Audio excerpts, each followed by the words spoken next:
కుక్కతోక వంకరలా పాకిస్తాన్ బుద్ధి మారడం లేదు. పహల్వా ఉగ్రదాడితో ఉద్రిక్తతలు నెలకొన్న వేళ సరిహద్దుల్లో పాకిస్తాన్ తన కుయుక్తులు ఆపడం లేదు. కాల్పుల విరమణ ఒప్పందానికి వరుసగా తూట్లు పొడుస్తూనే ఉంది. పహల్గాం ఉగ్రదాడి తర్వాత కాల్పుల విరమణ ఒప్పందాన్ని ఉల్లంఘించిన పాక్ వరుసగా 12వ రోజు కూడా ఎల్ఓసి వెంబడి పలు ప్రాంతాల్లో కాల్పులు జరిపింది.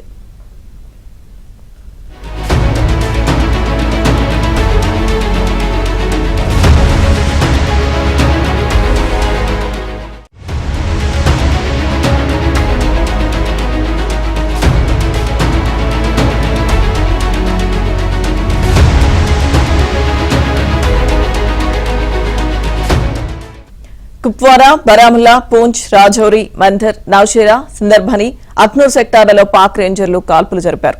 దీంతో అప్రమత్తమైన భారత బలగాలు పాక్ రేంజర్ల కాల్పులను తిప్పికొట్టాయి.